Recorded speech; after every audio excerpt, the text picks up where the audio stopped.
Good evening. My name is David Hirsch, and I'm Amanda's father. On behalf of my wife, Peggy, and I, it's a pleasure to welcome you to the Union League Club and the celebration of our daughter Amanda's and James's wedding. Thank you for being part of this special occasion. I'd like to offer a special thanks to a select few. First of all, I'd like to say thank you to Father Brito, our longtime family friend, for a beautiful and memorable wedding ceremony at St. Michael Catholic Church.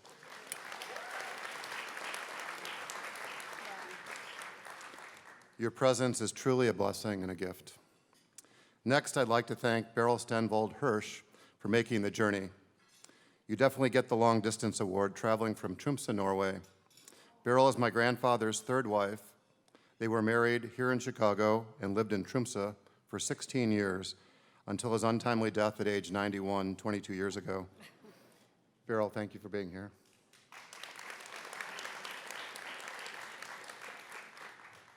Sitting at the same table.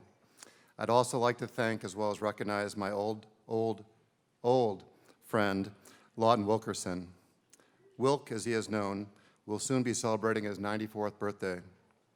Wilk was an aviator in World War II and is one of the original Tuskegee Airmen. Thank you for your service to our country.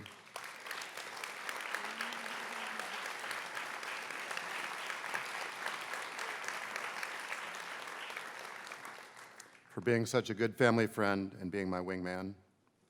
A little friendly nudge to both Slade and Charlie. If you'd like Wilk to be at your wedding, you better get your acts together. I'd also like to thank Dr. Peter and Peggy Beastelarides for raising such five young men, including their son James and my new son-in-law. Thank you also for hosting a most enjoyable and memorable rehearsal dinner last night.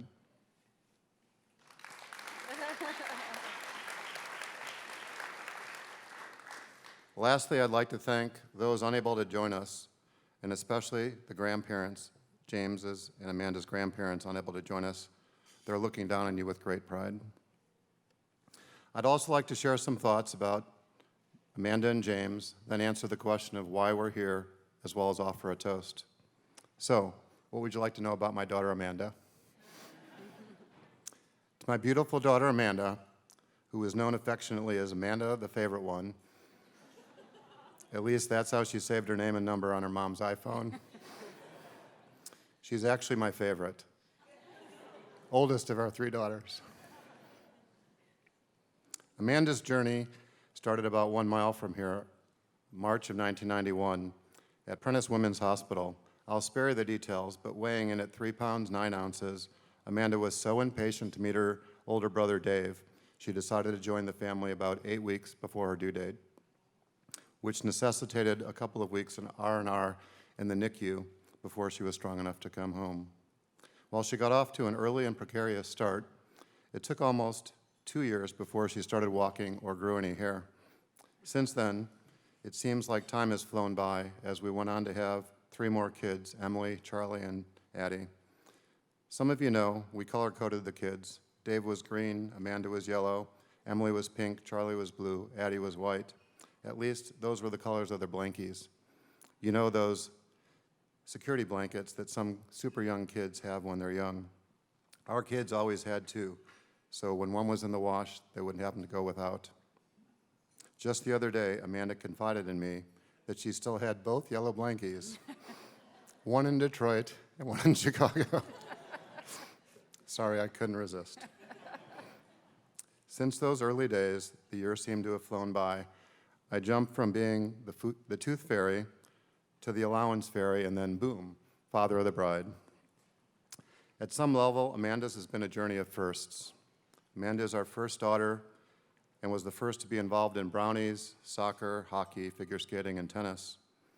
While on some of those long-distance figure skating trips, I remember being one of the only dads who learned how to tie his daughter's hair up into one of those super tight buns with netting, lots of hairpins, and a lot of hairspray. Thank God you had somebody professional do your hair tonight. While she was in high school, Amanda became the first of our kids to get PADI certified and my first scuba diving buddy. While in college, Amanda was the first of our kids to go Greek. the first time joining Kappa Delta, and now marrying into the Bistolarides family. While Amanda was at Vanderbilt, we also became running buddies, doing 3 Music City half marathons, a couple of hot chocolate races, and more recently, a couple of marathons. We've always run side by side, except for at the end of the Lake County Marathon, when Amanda would run ahead and come back to check on me. After doing this several times, as well as calling her mom on her cell phone, which is rather embarrassing to me, I told her that I would just meet her at the end of the race. We estimate that she ran at least an extra mile and finished 5 minutes ahead of me. Let me offer my public and humble apology for holding you back. And now, she's the first of our daughters to get married. It's been like a dream come true, watching that super small, impatient little girl with no hair, who couldn't walk for nearly 2 years,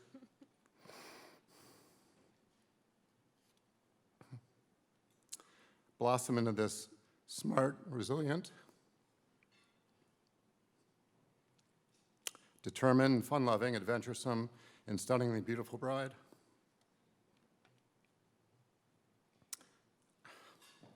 Your mom and I are so proud of you. I'm not exactly sure when I became aware of James.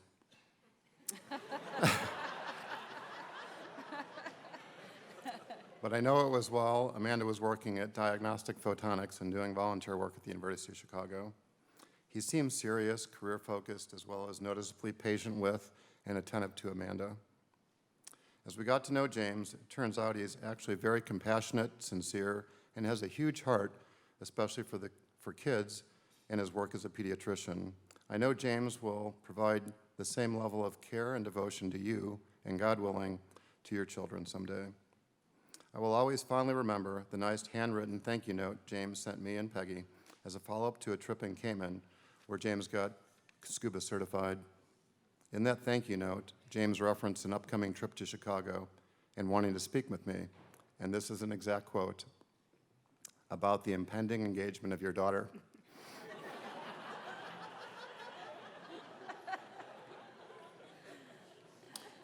You have to admire someone for being so straightforward and intentional. I will always cherish the lunch we shared here at the Union League Club when you asked for Amanda's hand in marriage. Very classy.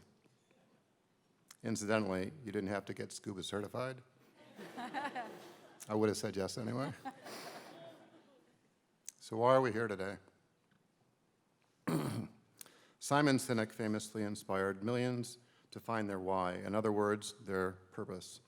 Finding your why is a blessing, for when you know your why, everything else seems to fall into place. Let me start by telling you what we're doing here at this historic place with its rich history and beautiful clubhouse. The what dates back 22 years to a Hirsch family tradition Amanda and her sisters and I established attending the annual Union League Father-Daughter Dance, an event we've attended every year for the last 22 years. That first year, Amanda must have been 7, Emily was 4, and Eddie was too young to attend and had to wait a couple of years until I had the confidence to take all 3 girls out for the evening. The why we're here tonight is because of the love Amanda and James share for one another, a love that Father Brito christened, and a love we share as Amanda's and James' family and friends. You are truly, indeed, very fortunate to have found that love in your why. So, would you all please stand?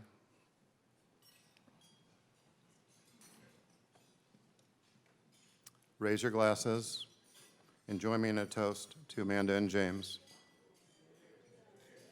May God bless the love you share today and every day, and by His grace, enjoy a long and happy marriage.